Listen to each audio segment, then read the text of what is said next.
कितना भी पाप कर लो।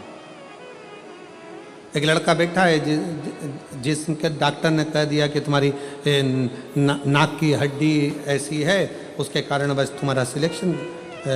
सो कविता प्रभाकर पाटिल, बोरत तलोदा, जिला नंदुरबार, मेरा मोबाइल नंबर ये है।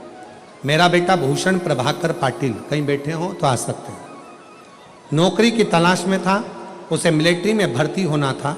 वह 2 बार मेडिकल के लिए गया, तब पहली बार रनिंग में फेल हो गया, दूसरी बार नाक की हड्डी बढ़ गई थी इसलिए फेल हो गया। फिर उसके बाद सीहोर गए, वहाँ पंडाल में कथा श्रवण करी, कंकर शंकर की पूजन करी। कंकर शंकर की पूजन करके मैंने अपने बेटे से कहा कि यहाँ शिव जी से प्रार्थना कर कि तेरी सरकारी नौकरी लग जा।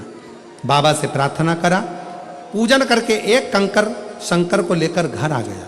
मेरा बेटा रोज मंदिर जाने लगा, अपनी मेहनत करने लगा।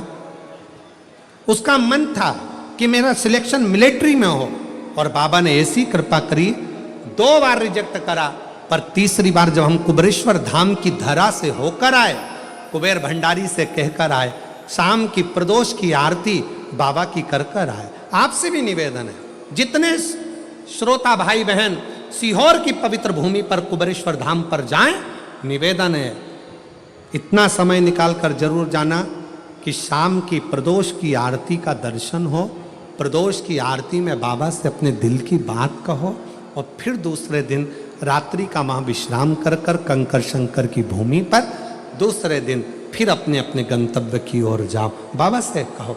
हमने प्रदोष की आरती में बाबा से प्रार्थना करी, मेरे बाबा ने ऐसी कृपा करी, बेटा कहता है अब मैं फार्म नहीं भरूंगा। मेरे कहने पर बेटे ने फिर फार्म भरा, पशुपतिनाथ का व्रत किया, और बाबा की कृपा से 3 महीने भी नहीं हुए और बेटे का अग्निवीर में सिलेक्शन हो गया, मिलिट्री में सिलेक्शन हो गया। और बाबा का मैं क्या धन्यवाद दूं गुरुदेव, मेरे बाबा देते हैं तो छप्पर फाड़ कर देते हैं। एक बेटे का तो अग्निवीर में हो गया, और दूसरे बेटे का बाबा ने ऐसा व्यापार चलाया कि बाबा की कृपा से 4 चांद लग गए। ये शिव है, ये शंकर।